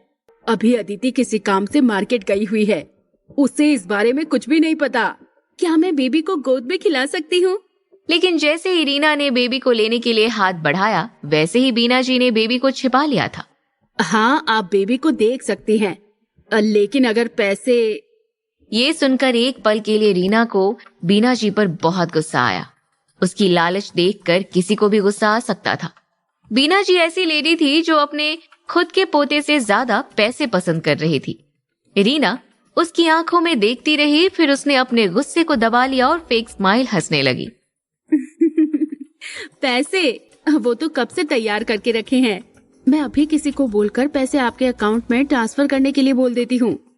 पैसों का सुनते ही बीना जी के चेहरे पर स्माइल आ गई थी। आधी रकम तो पहले ही बीना जी को मिल चुकी थी, अब आधे पैसे और मिलने वाले थे। बीना जी का सपना सच होने वाला था। 1 करोड़ रुपए उनके अकाउंट में आने वाले थे। उनके चेहरे से लालच की लार टपकती हुई रीना को साफ नजर आ रही थी। बीना जी ने राकेश जी की तरफ देखा, जो शांत अपने हाथ बंद कर चुपचाप खड़े थे। राकेश जी, जल्दी से बैंक अकाउंट नंबर रीना जी को दे दो। राकेश जी ने तुरंत अपने पॉकेट से बैंक का कार्ड निकाला और रीना को कार्ड देते हुए वो रुक गए थे। उनके चेहरे पर हल्की सी हिचकिचाहट थी। वो बीना के करीब आए और उसके कान में कुछ फुसफुसाने लगे थे। क्या सच में हम ये कर रहे हैं? कहीं हम कुछ गलत काम तो नहीं कर रहे? तुम एक बार फिर से सोच लो। राकेश जी की बात सुनते ही बीना जी को गुस्सा आ गया था। उसने तुरंत राकेश जी के हाथ से बैंक का कार्ड छीन लिया और रीना को दे दिया। रीना जी, ये लीजिए कार्ड। जैसे ही पैसे हमारे अकाउंट में ट्रांसफर हो जाएंगे, ये बेबी आपका हो जाएगा। रीना ने हाँ में सिर हिलाया और बैंक कार्ड की फोटो ली, फिर दूसरे रूम में बैठे आरव को सेंड कर दी थी। आरव ने जैसे ही कार्ड नंबर देखा, उसने बिना देरी किए बीना जी के अकाउंट में पैसे ट्रांसफर कर दिए थे और रीना को पैसे ट्रांसफर करने का मैसेज भेज दिया। आपके अकाउंट में पैसे भेज दिए गए हैं, चाहे तो आप एक बार चेक कर सकती हैं। बीना जी ने तुरंत अपना मोबाइल निकाला और अकाउंट को चेक करने लगी। वो वहीं खड़े खड़े अकाउंट में आए पैसों के जीरो को गिनने लगी थी। जैसे ही उसने देखा उसके पास पूरे पैसे आ चुके हैं, उसने तुरंत ही बेबी को रीना की गोद में दे दिया था। रीना ने बेबी को देखा और उसे खिलाने लगी थी। वहीं खड़े राकेश जी के चेहरे पर थोड़ी उदासी दिख रही थी, लेकिन बीना जी के चेहरे पर खुशी थी। रीना जी, ये बेबी अब आपका है। मुझे पता है आप इसे बहुत ही शानदार जीवन दोगे, जो हम कभी नहीं दे पाते। आप उसकी चिंता मत करिए, मैं इस बेबी को दुनिया की सारी खुशियां दूंगी। तो अब हम उस सीक्रेट एग्रीमेंट को खत्म कर सकते हैं। मैं वो एग्रीमेंट के पेपर अपने साथ नहीं लाई। आप चिंता मत करिए, मैं घर जाते ही उसे फाड़ कर फेंक दूंगी। इससे भी जरूरी बात ये है कि आप लोग घर जाकर अदिति से क्या बोलेंगे।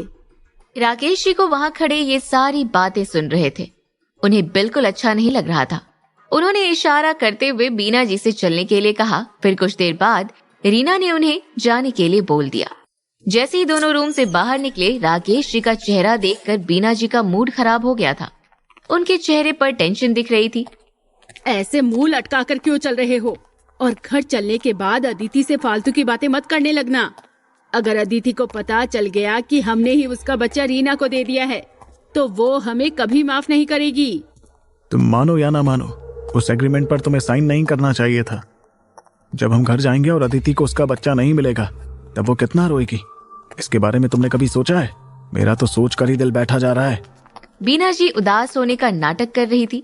ऐसा दिखा रही थी जैसे बेबी के जाने का उन्हें भी दुख हुआ था।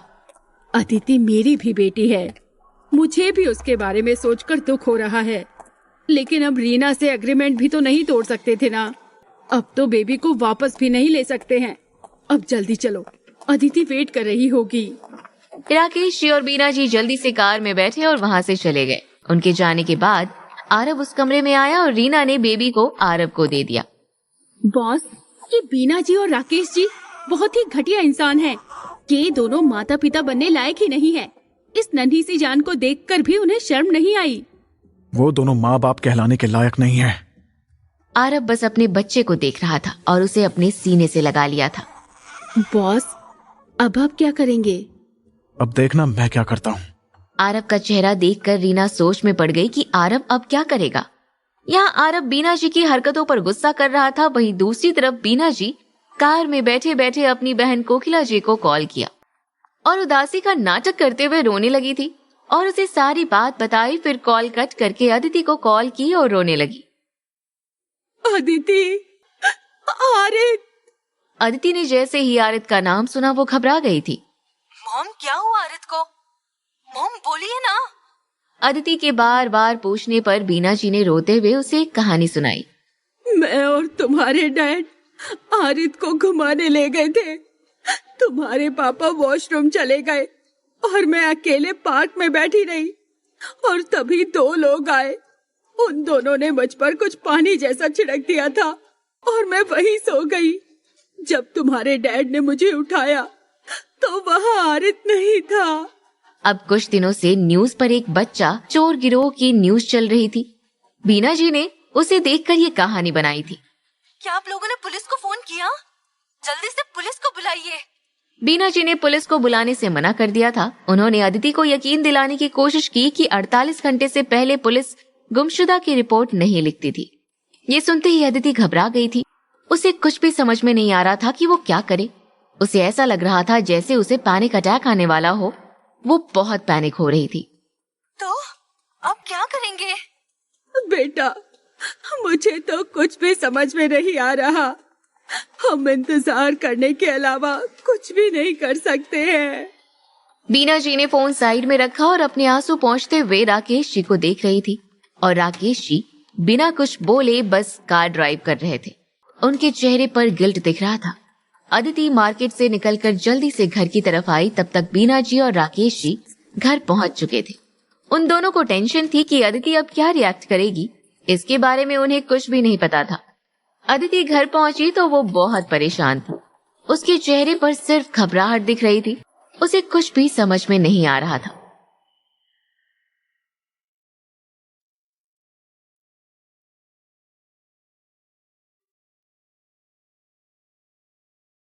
आरित के गुम होने की खबर सुनते ही अदिति ऐसी हो गई थी जैसे उसकी पूरी जिंदगी ही खत्म हो गई हो। उसे खुद का भार भी बहुत भारी लग रहा था। आरित उसके और आरव के प्यार की निशानी था। आरित उनके प्यार की एक ऐसी डोर की तरह था जो कभी टूट नहीं सकती थी। कुछ देर तक सोचती रही। सामने बीना जी और राकेश जी खड़े थे, लेकिन आंसू के कारण दोनों धुंधले दिख रहे थे। अगर उसे कुछ हो गया तो? उसे भूख लगी होगी, वो रो रहा होगा। अदिति की हालत देखकर बीना जी उसके पास आई और दोनों हाथों के पकड़कर हिला दिया। तब अदिति थोड़ा होश में आई। उसने उन दोनों को देखा। नहीं, हम हाथ पे हाथ रखकर नहीं बैठ सकते। हमें कुछ तो करना होगा। मैं पुलिस को कॉल करने जा रही हूँ। जो होगा देखा जाएगा। पुलिस का नाम सुनते ही बीना जी घबरा गई थी। उन्होंने रोकने की कोशिश की, लेकिन अदिति ने उनकी एक न सुनी और पुलिस को कॉल करके किडनैपिंग के बारे में बता दिया था। फोन कटने के बाद अदिति अपने रूम की तरफ चली गई थी। वो कुछ देर तक अकेले रहना चाहती थी। लिविंग रूम में बीना जी और राकेश जी एक दूसरे को देख रहे थे। उसने पुलिस को सब बता दिया। अब पुलिस घर में आकर पूछताछ करेगी। राकेश जी परेशान होकर इधर से उधर घूमने लगे थे। उन्हें जब कुछ भी समझ में नहीं आया तो बीना जी के पास आए। मुझे लगता है रीना से हमें बच्चा वापस ले लेना चाहिए। दोनों बहुत ही धीरे धीरे बात कर रहे थे ताकि अदिति को कुछ भी सुनाई ना दे। पागल हो गए हो क्या? हम बच्चा वापस कैसे मांग सकते हैं? उसने हमें पैसे दे दिए हैं। आपको लगता है वो बच्चा वापस करेगी? फिलहाल तो हम ये सोचते हैं कि हमें पुलिस के सामने क्या बोलना है। बीना जी ने एक कहानी बनाई जिसे वो बार बार दोहरा रहे थे ताकि पुलिस के सामने वो कहानी अच्छे से सुना सके। तब अदिति अपने रूम से निकलकर बाहर आई। उसे देखते ही ये दोनों शांत हो गए थे और ऐसे दिखाने लगे जैसे वो बहुत उदास हो। मॉम, डैड, हमें ऐसे हार नहीं माननी चाहिए। चलिए हम लोग भी आरित को ढूंढने चलते हैं। बेटा शांत हो जाओ। हमने हर जगह ढूंढा था लेकिन हमें कुछ भी नहीं मिला। जिसने आरित को किडनैप किया है पता नहीं अब तक वो कितनी दूर चला गया होगा। अदिति खुद को संभालने की कोशिश कर रही थी। तभी राकेश जी उसके पास आए। बेटा तुम्हें हिम्मत रखना होगा, हम मिलकर। इससे पहले राकेश जी कुछ बोलते अदिति उन पर झल्ला गई थी। हिम्मत रखूं? कैसे हिम्मत रखूं डैड? मेरा बेटा जिसने अभी तक ढंग से आंख खोलना भी नहीं सीखा, उसको मैंने खो दिया। आप लोगों ने क्यों उसका ध्यान नहीं रखा? क्यों? ये बोलकर अदिति तेज तेज रोने लगी थी। बीना जी उसे संभालने की कोशिश कर ही रही थी कि तभी डोरबेल बजी। अदिति के अंदर एक उम्मीद जागी। वहीं बीना जी और राकेश जी के अंदर डर दिख रहा था। बीना जी ने जाकर दरवाजा खोला तो वहाँ कोकिला जी खड़ी थी। जल्दी से वो अंदर आई। उन्होंने अदिति को देखा। अरे अदिति बेटा, क्या हुआ? तुम इतना रो क्यों रही हो? बीना जी ने जल्दी से कोकिला जी को गले लगा लिया और रोने का नाटक करने लगी थी। दीदी, मुझसे बहुत बड़ी गलती हो गई। मेरे कारण अदिति का बेबी किडनैप हो गया। मैं मर जाना चाहती हूँ। अदिति का बच्चा? क्या अदिति को मिसकैरेज हो गया? बीना जी ने कोकिला जी को बस जल्दी घर आने के लिए बोला था। उन्हें फोन पर पूरी बात नहीं बताई थी। अभी तक तो वो ये भी नहीं जानती थी कि अदिति ने एक प्यारे से बेबी को जन्म दिया था। बीना जी ने अपने आंसू पोंछे और कोकिला जी को समझाया। नहीं दीदी, 1 महीना पहले अदिति ने बेबी को जन्म दिया था। कुछ दिन पहले अदिति अपने बच्चे के साथ वापस आई और हमें इतना टाइम ही नहीं मिला कि मैं आपको कुछ बता पाती। आज मैं और राकेश जी बेबी को पार्क लेकर गए थे। वहाँ किसी ने उसका किडनैप कर लिया। ये सुनकर कोकिला ज्यादा परेशान नहीं हुई थी क्योंकि ये बेबी उनके घर का नहीं था। तुमने पुलिस को बुलाया? हाँ, मैंने कुछ देर पहले ही पुलिस को कॉल किया है। वो लोग जल्दी आते होंगे। ठीक है अदिति, हम पुलिस के इंतजार के अलावा कुछ भी नहीं कर सकते, इसलिए इतना रोकर अपनी तबीयत खराब मत करो। उस घर को देखकर ऐसा लग रहा था जैसे मातम का माहौल छा गया हो। सभी लोग शांत बैठे हुए थे। अदिति साइड में बिना कुछ बोले चुपचाप बैठी थी। बस उसकी आंखों से आंसू गिर रहे थे। एक माँ के अलावा उस दर्द को कोई भी महसूस नहीं कर पा रहा था। कुछ देर इंतजार करने के बाद पुलिस वहां पहुंच ही गई थी। पुलिस को देखकर बीना जी और राकेश जी थोड़ा घबरा गए थे। पुलिस ऑफिसर और एक कांस्टेबल वहां आए। ऑफिसर ने अदिति की तरफ देखा। आपने रिपोर्ट की थी, बेबी आपका गुम हुआ है क्या? जी हाँ ऑफिसर, मैंने ही आपको कॉल किया था। मेरा बेबी आरित मेरे मॉम डैड के साथ पार्क गया था और वहां से किसी ने उसे किडनैप कर लिया। अदिति ने बीना जी और राकेश जी की तरफ इशारा करके सब कुछ बता रही थी। अदिति की बात सुनने के बाद ऑफिसर बीना जी के पास आया। जी आप मुझे बता सकती हैं वहाँ क्या हुआ था? जी यहाँ पास में एक फैमिली पार्क है। मैं वहाँ कोने में बैठी थी और वो लोग आए और बेबी को ले गए। देखिए आराम से सोचकर मुझे सब कुछ बताइए। बीना जी ने तुरंत अपना सिर पकड़ लिया था। वो ऐसा शो कर रही थी जैसे उन्हें याद करने में बहुत ही मेहनत लग रही हो। वो वहीं सोफे पर बैठ गई। मुझे क्लियर याद नहीं है, बस मुझे याद है किसी ने मुझ पर कुछ फेंका था, फिर उसके बाद मैं बेहोश हो गई थी। मुझे ये भी याद नहीं कि वो दोनों दिखते कैसे थे। ऑफिसर ने पूरी बात सुनी, फिर कुछ सोचने लगा। तो आपके अकॉर्डिंग वो प्रोफेशनल किडनैपर्स थे। आपको कुछ तो याद होगा, आपने कुछ देखा हो या सुना हो। देखिए आप जितना ज्यादा हमें बताएंगे हम उतनी जल्दी बेबी को ढूंढ पाएंगे। बीना जी ने अपना सर पकड़ लिया था और जमीन की तरफ देख रही थी और ना में सिर हिला रही थी। सॉरी ऑफिसर, मुझे कुछ भी याद नहीं आ रहा। ये सब के बीच अदिति अपना आपा खो बैठी थी। वो तुरंत पुलिस ऑफिसर के पास आई और उसे कसकर पकड़ लिया था। ऑफिसर आप प्लीज मेरे बच्चे को जल्दी ढूंढ लीजिए, वो बहुत रो रहा होगा। ऑफिसर प्लीज उसे ढूंढ दीजिए। पुलिस ऑफिसर भी समझ रहा था कि अदिति अपने बच्चे के लिए बेचैन थी, लेकिन जब तक उसको सारी चीजें पता नहीं होंगी वो बच्चे को कैसे ढूंढ सकता था। तभी उसे एक आइडिया आया। पार्क के आसपास कैमरे लगे होंगे, वहां से हमें कुछ पता चल सकता है। बीना जी क्या आप हमें वहां लेकर जा सकती हैं जहां पर ये सब हुआ? बीना जी जाने के लिए तुरंत तैयार हो गई थी। वो पार्क का हर हिस्सा जानती थी, कहाँ कैमरे लगे थे और कहाँ नहीं। वो ऑफिसर को पार्क के उस कोने में लेकर गई जहां एक भी कैमरा नहीं था। अब पुलिस ऑफिसर के पास ट्रैफिक कैमरे ही बचे थे जहां वो ये देख पाते कि किडनैपर्स बेबी को लेकर किस तरफ भागे थे। सारी पूछताछ करने के बाद पुलिस अपने काम में लग गए थे और बीना जी राकेश जी के साथ वापस घर आ गई थी। राकेश जी ने देखा अदिति कहीं भी दिखाई नहीं दे रही थी। उसने अपने आप को कमरे में बंद कर लिया था। राकेश जी वहीं लिविंग रूम में बैठ गए थे। बीना जी और कोकिला जी दोनों धीमी आवाज में बातें कर रहे थे। क्या सच में बच्चा खो गया है? आपको क्या लगता है मैं झूठ बोल रही हूँ? बीना जी आगे कुछ कहती उससे पहले ही कोकिला जी ने बीना का हाथ पकड़ लिया। देखो बीना, बच्चा खोया है या नहीं ये इम्पोर्टेंट नहीं है। मुझे डर है कि इस बच्चे के साथ अदिति की दूसरी शादी होना बहुत मुश्किल है, और अगर उसने शादी नहीं की तो वो अकेली माँ तुम दोनों पर बोझ बन जाएगी। बीना जी ने तुरंत कोकिला जी को शांत करवा दिया था। वो नहीं चाहती थी ऐसा कुछ अदिति सुने। कोकिला जी को अदिति के दुख से कोई लेना देना नहीं था, वो बस मजे ले रही थी। जब अदिति और आरव का तलाक हुआ था तब भी वो आग में घी डालने वाला ही काम कर रही थी। ये जो कुछ भी अदिति के साथ हो रहा था वो सब देखकर कोकिला जी को बहुत खुशी हुई, क्योंकि एक समय जब अदिति का सब कुछ अच्छा चल रहा था तब निखिल ने अदिति के बॉस से उसके बिजनेस के लिए बात करने के लिए कहा था, लेकिन अदिति ने वो नहीं किया था। उसके बाद निखिल दिवालिया हो गया, उसने ईशा से तलाक ले लिया था और फिर पूरी तरह कोकिला जी का परिवार टूट गया। वो इन सब का कारण अदिति को मानती थी।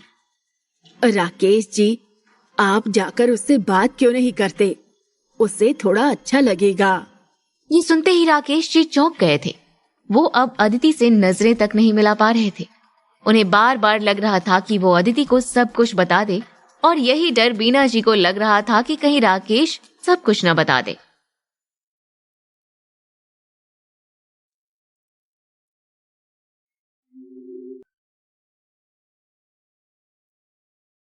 मुझे भी इस बाप बेटे के चक्कर में भूखा रहना पड़ रहा है। पता नहीं कब तक ये एक्टिंग करनी पड़ेगी। बीना जी ने पुलिस को ऐसा कुछ भी इंफॉर्मेशन नहीं दिया जिस वजह से पुलिस उस बच्चे को खोज पाए। बीना जी के साथ बैठी कोकिला जी का भी भूख से बुरा हाल हो गया था। अदिति भी बहुत उदास थी और इस वजह से उसने कुछ भी नहीं खाया था। वो अपने बेडरूम में थी। राकेश जी बहुत गिल्टी फील कर रहे थे। पुलिस तो पूरे दिन इन्वेस्टिगेशन कर रही है, फिर भी क्या उन्हें कोई भी क्लू नहीं मिला? बीना, रात होने वाली है, अब तक कोई भी न्यूज नहीं आई। मतलब है कि किडनैपर्स बच्चे को लेकर काफी दूर निकल गए हैं। अब बैठे बैठे मुझे थोड़ी भूख लग रही है। क्या मैं तुम्हारे परिवार के लिए भी कुछ बना दूं? बीना जी ने मायूसी में ना में सिर हिलाया। दीदी, क्या आपको सच में लगता है कि आज हम में से कोई भी खाना खाएगा? बीना, खाए बिना किसी का भला नहीं होने वाला। और अब वो बच्चा गया तो उस बच्चे की वजह से हम अपना गुस्सा खाने पर तो नहीं निकाल सकते ना। बीना जी ने धीरे से बेडरूम की तरफ देखा। दीदी, आप अदिति के पास जाइए ना। मुझे हिम्मत नहीं हो रही कि मैं उसका सामना कर सकूं। कोकिला जी फौरन अपनी जगह से उठकर खड़ी हो गई। ठीक है, मैं उससे बात करती हूँ। कोकिला जी अदिति के रूम की तरफ बढ़ गई। वहां आकर उन्होंने दरवाजे पर नॉक किया। आवाज सुनकर अदिति ने दरवाजे की तरफ देखा। वो पूरे दिन रो रही थी, इसलिए अब उसकी आंखें सूज गई थी। अदिति, मैं जानती हूँ कि इस वक्त तुम पर क्या बीत रही है, और मेरा विश्वास करो, किसी ने नहीं चाहा था कि ये सब हो, लेकिन अब हो गया है तो इसे हम नहीं बदल सकते। हम सबको जिंदगी में आगे बढ़ना चाहिए। किसी के चले जाने से जिंदगी नहीं रुकती। ये कहते हुए कोकिला जी बिल्कुल अदिति के पास आ गई। तुम मानो या ना मानो, लेकिन जब तुम्हारा और उस आरव का तलाक हुआ था तभी तुम्हें इस बच्चे को मार देना चाहिए था। अब देखो, वो खुद गुम हो गया। अब इसका इल्जाम तुम अपनी माँ पर नहीं डाल सकती। जो होना था वो हो गया है। अदिति बहुत दर्द में थी। कोकिला जी के अपने रूम में देखकर उसे लगा था कि वो उसकी हिम्मत बढ़ाने आई है। वो उसकी भावना को समझ रही है, लेकिन उन्हें अपने घाव पर नमक छिड़कते देखकर उसके चेहरे का रंग उड़ गया। बड़ी माँ, मैंने बच्चा खोया है। 7 महीने उसे अपने पेट में रखने के बाद वो दुनिया में आया था। वो जिंदगी है मेरी। आप भी तो एक माँ है ना। एक माँ होकर आप ऐसी बातें कैसे कह सकती हैं? अगर आज आपकी बेटी के बच्चे को कुछ हो जाता तब भी आप यही कहेंगी? ये सुनकर कोकिला जी के चेहरे पर गुस्सा दिखाई देने लगा। अदिति, तुम अपनी बहन के बारे में इतना बुरा क्यों सोच रही हो? मैं तो बस तुम्हें समझा रही थी, लेकिन शायद तुम्हें मेरी बातें समझ ही नहीं आ रही। कोकिला जी गुस्से से अपनी बातें कह रही थी, तभी दरवाजे की घंटी बजी। बीना जी बेमन से दरवाजे के पास गई। उन्होंने दरवाजा खोला तो सामने शनाया मुस्कुराती हुई खड़ी थी।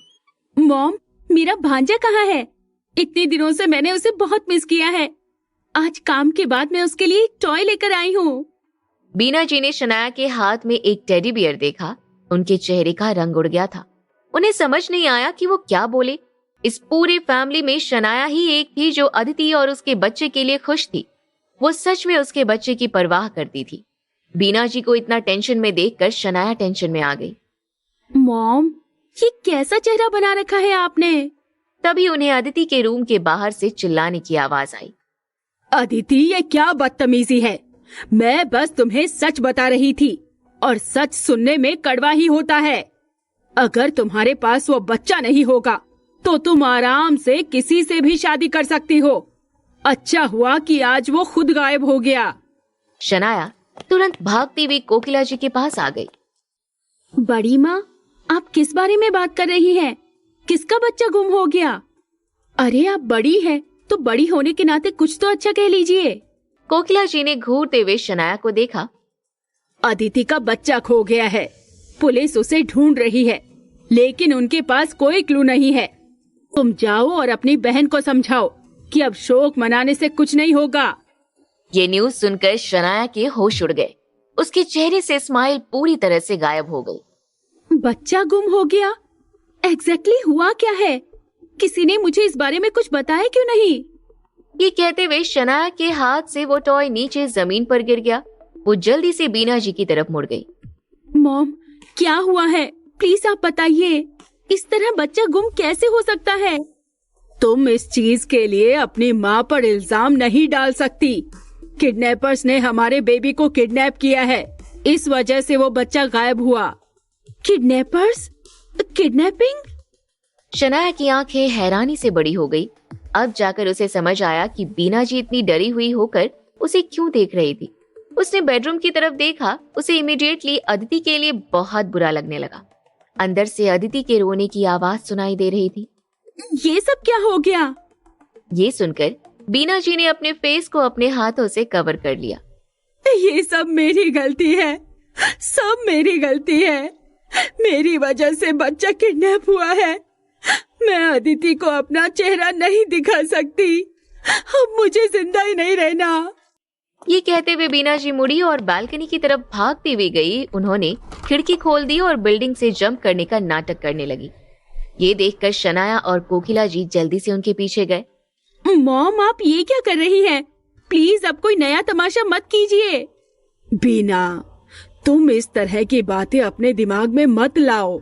इसमें तुम्हारी कोई गलती नहीं है। बीना जी दहाड़े मार कर रोने लगी। मत बचाओ मुझे, मुझे मरने दो। मैं इसी लायक हूँ। वो पूरी तरह से ड्रामा करने के मूड में थी, क्योंकि उन्हें पता था कि इसके अलावा वो इस वक्त और कुछ भी नहीं कर सकती थी। ये चीखने चिल्लाने की आवाजें सुनकर अदिति अपनी बेडरूम से भागते हुए बाहर आई। अदिति के पास बीना जी को कुछ समझाने के अलावा कोई ऑप्शन नहीं था। मॉम, आप खुद को ब्लेम मत कीजिए। हम प्लीज शांत हो जाइए।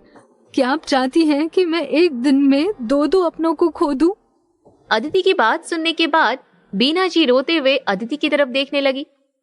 अदिति, तुम भले ही मुझे ब्लेम ना करो, लेकिन मैं बहुत गिल्टी फील कर रही हूँ। मुझे तुम्हारे लिए बहुत बुरा लग रहा है। मैं तुमसे नजरें नहीं मिला पा रही हूँ। मुझे मरने दो। तभी दरवाजे पर दोबारा किसी ने नॉक किया।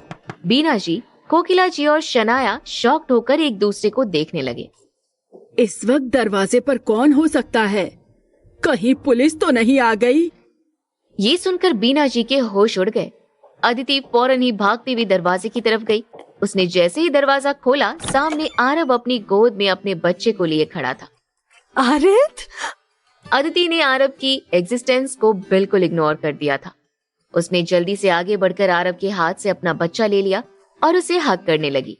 उसने कुछ ही देर में बेबी को पूरे फेस पर कई बार किस कर लिया। मेरा बच्चा, तुम्हारी माँ को तो लगा था कि वो तुमसे फिर कभी नहीं मिल पाएंगी। अदिति एक बार फिर से रोने लगी। वो जल्दी से घर के अंदर मुड़ गई। मॉम, मेरा बच्चा मिल गया है। अदिति के हाथों में उसके बेबी को देखकर बीना जी के होश उड़ गए। उन्हें जैसे चक्कर आने लगा। वो धड़ाम से सोफे पर बैठ गई। ऐसा कैसे हो सकता है?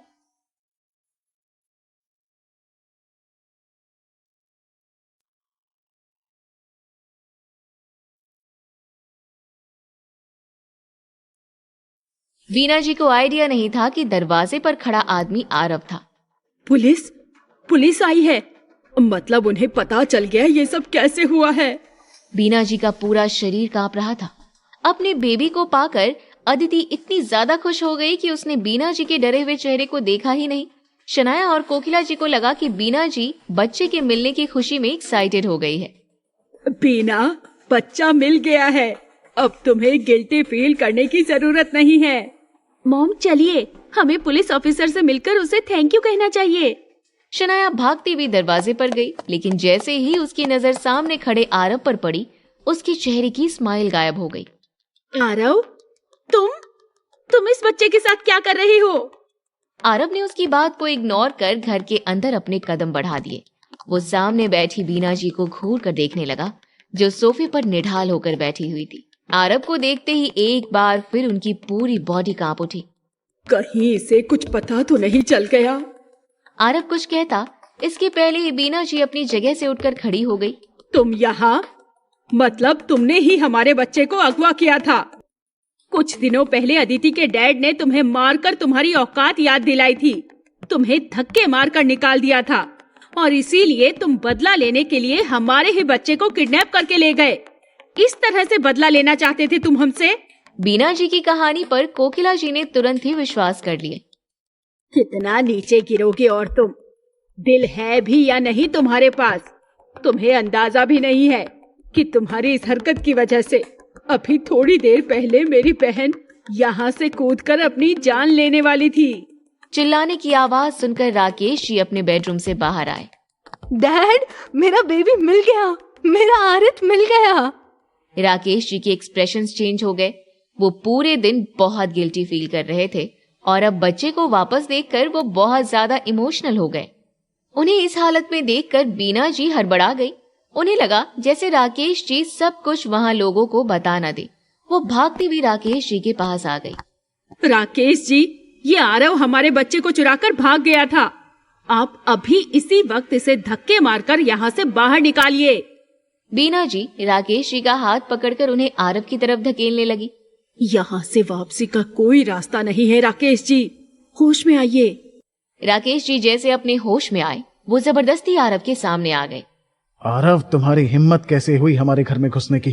बाहर निकल जाओ यहाँ से। शनाया को अपनी मॉम डैड की बातों पर विश्वास था।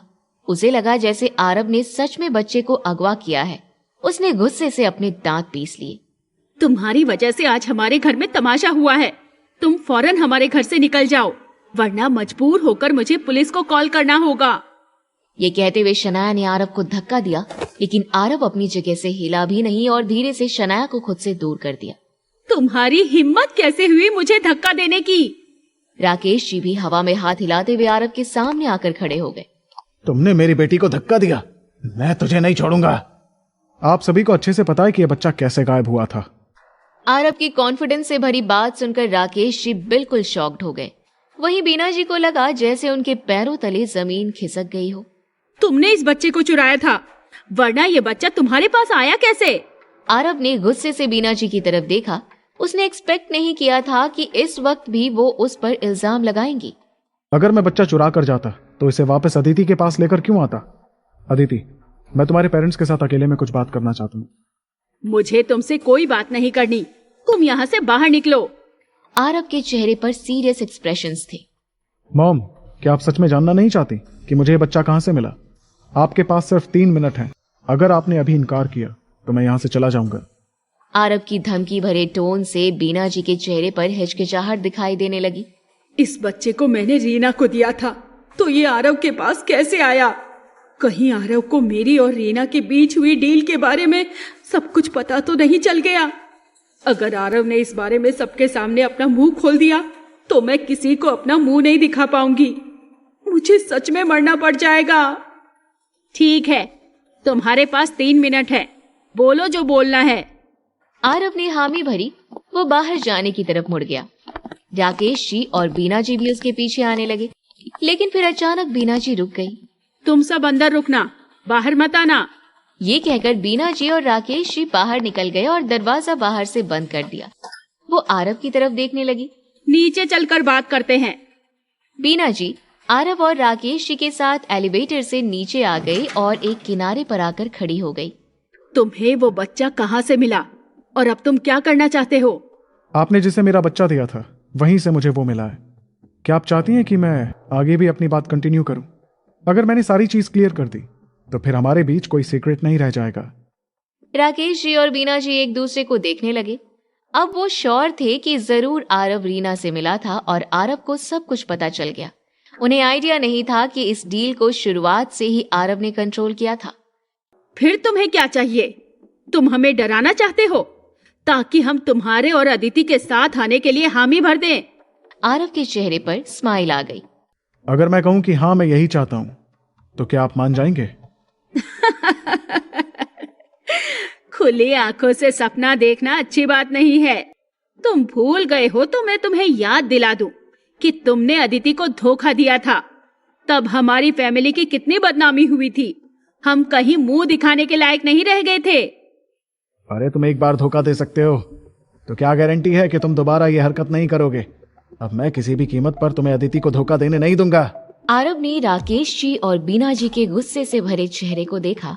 उसे अच्छी तरह से पता था कि वो इस बात से तो बिल्कुल भी गुस्सा नहीं थे, बल्कि वो अपनी गलती को इस गुस्से के पीछे छुपाना चाहते थे। और आरव और अदिति के साथ आने के बाद उन्हें डेली आरव को फेस करना पड़ता और उन्हें हर बार वो बात याद आती कि उन्होंने इस बच्चे को बेच दिया था। वो हमेशा गिल्ट और एम्बैरेसमेंट के साथ जीते। मेरी और क्यारा के बीच जो भी खबरें आई थी वो सिर्फ एक मिसअंडरस्टैंडिंग थी। इस बात को मैंने ऑलरेडी अदिति को एक्सप्लेन भी कर दिया है और उसने मुझे माफ भी कर दिया है। मैं आज आप लोगों से अकेले में बात कर रहा हूँ क्योंकि मैं आप लोगों को अपनी गलती सुधारने का एक मौका देना चाहता हूँ और मैं ये होप भी करूंगा कि आप लोगों को पता है कि आपके लिए क्या बेस्ट है।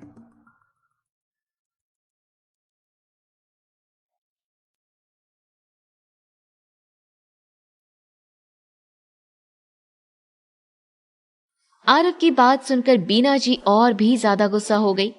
हमने कुछ भी गलत नहीं किया है तो हम किस बात को ठीक करेंगे? आरव, तुम अब सोचना भी मत कि तुम और अदिति कभी एक हो सकते हो। मेरी और राकेश जी की परमिशन के बगैर तुम हमारे चंद्रा फैमिली में कभी वापस नहीं आ सकते। आरव ने बीना जी और राकेश जी के साथ अच्छा खासा टाइम बिताया था, इसलिए उसे पता था कि बीना जी जैसे लोगों को मनाना इम्पॉसिबल था, क्योंकि वो बिना बात के ही नाराज होने का रीजन ढूंढते थे। आरव के चेहरे के एक्सप्रेशंस डार्क हो गए। मतलब आप गलत नहीं है तो सोच लीजिए, क्योंकि दुनिया का कोई भी सच ऐसा नहीं है जो हमेशा के लिए छुपाया जा सकता हो। खैर, मैं आपको याद दिला दूं कि आपने रीना विश्वास के साथ एक एग्रीमेंट साइन किया था और उसके बाद मेरे बच्चे को बेच दिया। अगर इस बारे में मैंने अदिति को बता दिया तो अदिति आपको कभी माफ नहीं करेगी, ये तो क्लियर है। लेकिन साथ ही ह्यूमन ट्रैफिकिंग के जुर्म में आप अंदर भी हो जाएंगे। आरव की बात सुनकर राकेश जी कांपने लगे। अब उन्हें समझ आ गया कि आरव को सब कुछ पता चल गया है। तुम्हें इन सब के बारे में कैसे पता चला? ये जानना आपका काम नहीं है। अब जब आपने मेरे प्रपोजल को ठुकरा दिया है तब मेरे पास बात करने के लिए कुछ भी नहीं रह गया। आरव जानबूझकर उन्हें घूर कर देखने लगा। मैं भी ऊपर जाऊंगा और अदिति को सारा सच बता दूंगा। ये कहते हुए आरव ऊपर जाने के लिए मुड़ गया, लेकिन वो अपना कदम बढ़ा पाता इसके पहले ही राकेश जी ने आरव के हाथ को पकड़ लिया। नहीं आरव, तुम ऐसा कुछ नहीं करोगे। प्लीज शांत हो जाओ, जल्दबाजी में कुछ भी डिसीजन मत लो। बीना जी ने भी अपना सिर नीचे कर लिया था। आखिर तुम चाहते क्या हो आरव? मैं बस अदिति के साथ वापस आना चाहता हूँ और पूरी जिंदगी उसके साथ बिताना चाहता हूँ। अगर आप लोग मान जाते हैं तो मैं इस बात को छुपाने में आपकी मदद करूंगा और साथ ही रीना जी से भी रिक्वेस्ट करूंगा कि वो इस बात को यहीं दबा दें। बीना जी और राकेश जी एक दूसरे को देखने लगे। बीना जी का कॉम्प्रोमाइज करने का कोई इरादा नहीं था। ये देखकर राकेश जी उन्हें किनारे लेकर चले गए। आज हमने जो कुछ भी किया है उसे लेकर मैं ऑलरेडी बहुत रिग्रेट फील कर रहा हूँ। मैं तो अदिति से नजर भी नहीं मिला पा रहा था। अब जब बच्चा वापस आ गया है और आरव को इस बारे में पता है तो हमें आरव का साथ देना चाहिए। बीना जी ने अपने दांत पीस लिए। ये नकारा आरव इस बात को पकड़कर हमें डराना चाहता है। मैं ये सब बिल्कुल भी बर्दाश्त नहीं करूंगी। राकेश जी की चेहरे पर मायूसी साफ दिखाई देने लगी। हम बर्दाश्त नहीं कर सकते, लेकिन हमें करना होगा। अगर हमने खिलाफ जाने की कोशिश भी की तो इस सबके सामने हमारी सच्चाई ला देगा। फिर हम किसी से भी अपनी नजर नहीं मिला पाएंगे। इसलिए इस बार जैसा मैं कह रहा हूं वैसा करो। राकेश जी आरव की तरफ मुड़ गए। उनके चेहरे पर जबरदस्ती वाली स्माइल आ गई। हमने बात कर ली है। अगर तुम हमारी मदद करने के लिए तैयार हो तो हमें तुम्हारी शर्त मंजूर है। आरव बीना जी की तरफ देखने लगा। डैड जो कह रहे हैं क्या वो सच है मॉम? तुम्हें कसम खानी होगी कि तुम अदिति को कभी भी इस बारे में पता नहीं चलने दोगे, वरना तुम कुत्ते की मौत मरोगे। आरव बिल्कुल हैरान हो गया। उसकी आईब्रोज अप हो गई। उसने बीना जी से इतनी कड़वी बातों की उम्मीद नहीं की थी। आई प्रॉमिस, जब तक आप लोग मेरे और अदिति के मैटर्स में इंटरफेयर नहीं करेंगे और हम दोनों को साथ आने देंगे, तब तक मैं अदिति को इस बारे में नहीं बताऊंगा। अदिति क्या, किसी को भी नहीं बताऊंगा। बीना जी के चेहरे पर अभी भी सेटिस्फैक्शन नहीं दिख रहा था। मैं एक चीज और चाहती हूँ। पहले हमें ये जानना होगा कि क्या अदिति भी तुम्हारे साथ वापस आना चाहती है, और तो और तुम कभी भी अदिति को हर्ट नहीं करोगे। बिल्कुल, मैं पूरे दिल से अदिति का ख्याल रखूंगा। ठीक है, तो अब तुम बताओ, ये सारी चीज जो इतनी खराब हो चुकी है वो ठीक कैसे होंगी? आप इस बात की फिक्र मत कीजिए, बस मुझे इतना बताइए कि आपने अदिति को क्या बताया है। फिर जरूर कोई ना कोई रास्ता निकल आएगा, और मैं इस बात की भी गारंटी लेता हूँ कि अदिति को हम पर शक भी नहीं होगा। बीना जी ने आरव को वो स्टोरी बता दी जो उन्होंने अदिति को बताई थी। ठीक है, हम ऊपर चलते हैं, मैं अदिति को समझा दूंगा। आरव बीना जी और राकेश जी के साथ ऊपर आ गया। उन्होंने जैसे ही बाहर से दरवाजा खोला, शनाया तुरंत ही उनके सामने आकर खड़ी हो गई। मॉम, डैड, आपने इससे किस बारे में बात की है? आरव खुद इस बारे में बताएगा। आरव मुस्कुराते हुए सामने आ गया। कुछ नहीं था, मैं बस तुम्हारे पेरेंट्स से बात कर रहा था। इन्होंने मुझे माफ कर दिया है और परमिशन भी दे दी है कि मैं और अदिति फिर से एक साथ हो सकते हैं। ये सुनकर शनाया की आंखें हैरानी से बड़ी हो गई। मॉम, डैड, क्या ये सच है? आपने इसे माफ क्यों किया? आरव ने अपना हाथ आगे कर शनाया के सिर पर रख दिया। कैसी बातें कर रही हो तुम, इतना रूड। आगे चलकर तुम्हें मुझे फिर से जीजू कहना पड़ेगा। मैं तुम्हें कभी नहीं बुलाऊंगी। ये नजारा देखकर अदिति आगे आ गई। बस बहुत हुआ, हम सबको बेवकूफ बनाना बंद करो और तुम ये बताओ कि तुम्हें ये बच्चा मिला कहाँ से? बीना जी और राकेश जी नर्वस होकर आरव को देखने लगे। उन्हें डर था कि कहीं आरव सबके सामने सच ना बोल दे। आरव मुस्कुराते हुए अदिति के पास आ गया। अदिति, बात ऐसी है कि मुझे ये फीलिंग आ रही थी कि तुम और मेरा बच्चा किसी खतरे में हो, इसलिए मैंने अपने कुछ आदमियों को तुम्हारा पीछा करने के लिए भेजा था। और आज मेरे आदमियों ने देखा कि मॉम के हाथों से कुछ आदमी बच्चा छीन कर ले जा रहे हैं, तो उन्होंने इमीडिएटली मुझे इस बारे में बताया। ये सुनकर शनाया के चेहरे पर गुस्सा साफ दिखाई देने लगा। कितने घटिया आदमी हो तुम! तुमने मेरी बहन पर नजर रखने के लिए आदमी भेजे थे। आरव ने एक बार फिर से शनाया के सिर पर टपली दे मारी। अभी बात कर रहा हूं ना मैं, मुझे इंटरप्ट मत करो। एक बार फिर शनाया के सिर पर चोट लग गई। उसने गुस्से से अपने दांत पीस लिए। तुमने फिर से मेरे सिर पर मारा, मैं तुम्हें नहीं छोड़ूंगी।